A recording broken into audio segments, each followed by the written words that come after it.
Good day and hello to you on this Wednesday, August 3rd, 2025. Sorry, August 3rd. What am I saying? It's September 3rd.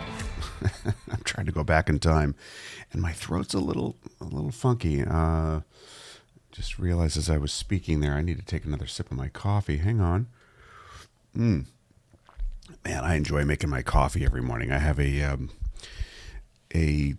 one of those Italian, the Bialetti mocha pots. My friend Michael introduced me to this many years ago, and for some reason, and I can't explain why, I just took to that method of making coffee. There's something about the ritual of, I grind the beans, not every day. I mean, I keep a supply, but I grind the beans fairly regularly and fill the little basket with the beans. And as I'm making each step, I fill up the bottom reservoir with hot water, put it all together. And then, it's just this process that is meditative for me. I go into a state of, I've done it so many times, I don't have to think about it.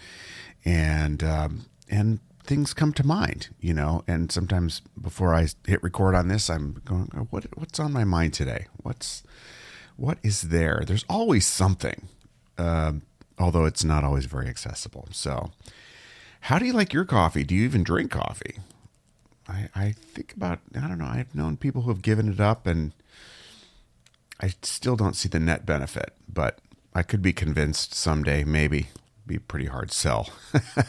So, all right. So where are we at today? We're at 246, day 246 of 2025, 19 days until autumn begins here. No huge holidays or anything. We just came out of one. The weather in New York City today is a high of 77 degrees, sunny, 7 degrees Fahrenheit. That would mean 25 degrees Celsius. And with all the goose stepping of troops, with Chinese troops and everything going on, I thought, let's take a look at Taipei, which must be a little bit nervous these days with all of that going on. So what is their weather like in Taipei?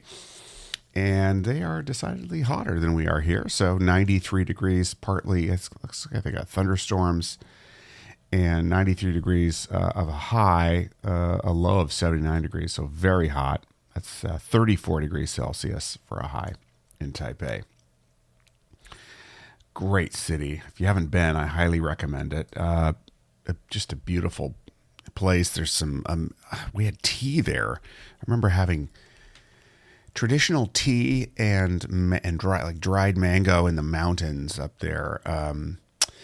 And I always thought, tea. I mean, having lived in Japan a lot, I've been around tea culture, but I've never been all that excited about it. But we order this tea. It comes out they bring out this kettle, this cast iron kettle, and make us this tea. And I have to say, I got it. I was actually in Taipei when I started to really grasp the power of tea culture. It was a whole thing, and it was almost meditative in quality. It was pretty cool. So if you haven't been to Taipei, put it on your list and do it soon, I would recommend.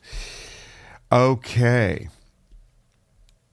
So what have I been thinking about? I don't know. I mean, been doing a lot of meetings lately, meeting a lot of new people, doing a ton of networking, something that was very hard to do when I wasn't in the States. I mean, I'd networked in Tokyo, but the networking ability here is just, the culture here is just next level as far as networking goes. And having a lot of conversations. But one of the things that I've noticed is it can be easy to lose the plot because, if you're meeting with people and you're curious about them, genuinely curious, which I am, it's like, let me put it this way. If you travel, do you ever go somewhere and imagine that you're living there and really allow yourself to fantasize about, okay, where would I want to live? What kind of house would I have? What would I do? What are the people like? What would I be eating? What would be my daily routine? And on and on and on, right? So I'm kind of like that when I meet all these people too. I really go with it sometimes. I can be genuine because I'm genuinely curious. So I'll ask tons of questions and I'll imagine working with them and this and that. And that's great. The flip side is, and this, I think it applies to networking and business in general, is you got to be careful. I have to be careful not to lose the plot, meaning what is it that I am really interested in? What am I trying to accomplish? And I find this to be a difficult balance because in order to connect with someone and really get the most out of an interaction, being curious about them genuinely and really going with where they're at and finding it out is the name of the game. I mean, it's just stopping that would be insane. On the other hand, you got to balance that with knowing what you're about and being able to quickly filter, where good person, but maybe not the right fit for whatever it is you're looking for, right? Whether it's looking for referrals or advice or whatever. And if I'm not really, really present and connected with my purpose and what I'm trying to accomplish, then, it makes it easier to be susceptible to kind of going with the wind, which is whomever you happen to be talking. You hear this about certain leaders, for example, like, making decisions based on the last person in the room with them, kind of being pliable. And I found that this is not a good way to go, because if you talk to somebody who has a certain interest, and it might be a specialty, it might be a specialty and an interest. So, for example, someone who sells banana smoothies is going to always recommend banana smoothies, generally speaking. There are some who are really interested in recommending what they think is right for you. But just the natural bias of things. If you really believe in banana smoothies, you've got all the details on the vitamins that are in them, the benefits of them, how it's helped you.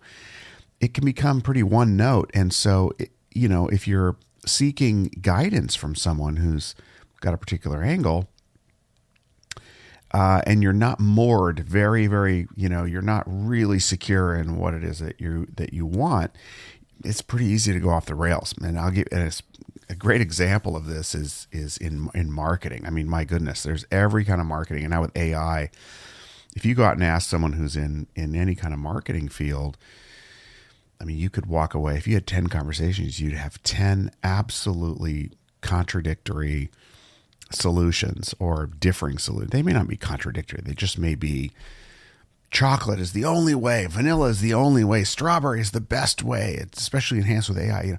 And then you walk away just either confused or spending money on something, and it's easy to lose the plot on what it is that you were trying to accomplish. So, for example, you could start off by saying, I want to connect with a community and build a community around XYZ. And the next thing you know, you're paying $700 a month for a CRM that is like a Ferrari that you're not anywhere near ready for. And you could even start off with a spreadsheet and just sending group emails at first, and then graduate to MailChimp, and then, work your way up.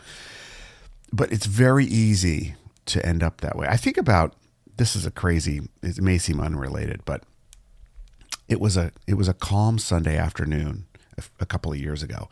We're in our condo, and my wife and I were taking a nap. We were exhausted, and it was about, I think, 1 or 2 in the afternoon, I want to say. And I remember it was sunny and warm. I think we might have even had windows open. And all of a sudden, we're jolted awake by the fire alarm in the room. I mean, it was so deafeningly loud, and could not figure out how to turn it off. And so it's just blaring, and I literally was like rocked out of our slumber. And talked to the desk downstairs, and in the end, they called the fire department because they couldn't figure out how to turn this damn thing off. There was no fire. So sure enough, a few minutes later, the fire trucks roll in, and they block the street off, and all these guys with full gear come up to our place. And, they ended up ripping all of the fire alarms out of the ceiling. They were literally dangling there. That was how they were able to turn it off. These were not technicians. These were firefighters. Because they were firefighters, they do what firefighters do, and they're good at it.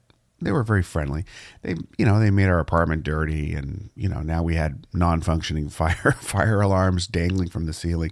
Let's just say when Monday rolled around, the building manager was in. He was none too pleased with the hack job as he saw it.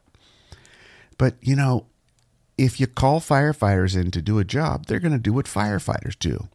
If you call a military in to do what police do, the military is going to do what the military does. I mean, it's thankfully they are well trained in constitutional limits, but even then, there are lines like it's the right person for the right job, right? And the same is true in marketing, in choosing contractors and suppliers and people that you work with.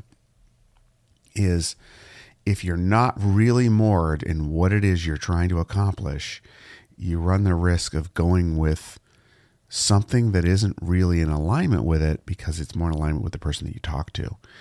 And the counter to that recently is I am really intent on developing a full-on podcast with guests. It's a business-related podcast. I'm in the middle of working on that. And I went out and found podcasting producers to help me with this stage because I want to do it right. And what I'm noticing is how different it is when I'm very clear about what it is I'm trying to accomplish and I'm driving that ship and I'm finding the right people to support it.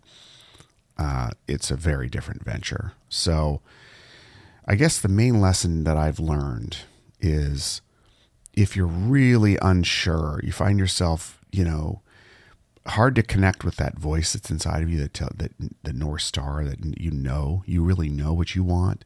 But if you're unmoored from that, that's a bad time to make decisions about partnering with particular people, or hiring people to do things because I'll speak to myself. I find myself too vulnerable to going with whatever direction there is, and instead of driving the ship, moored in what it is that I really want. And, I don't know if that's helpful to you, but that's been on my mind recently, but for quite a while. It's a constant issue because there's a tension between wanting to explore and be open and be exposed to things you didn't know about, but also staying on track. So creativity and clarity, both at the same time. There's a lot of good people out there doing great stuff that may still not be the right fit for you too. And so, being clear-headed about all that I've found really, really helpful. I hope that's helpful to you. And we've gone on a little bit longer than normal, but have a great day. Do something creative. Connect with someone maybe you haven't connected with in a while. And find out what's going on in their lives. And in the meantime, be good to yourself and others. We'll check in tomorrow. Bye-bye.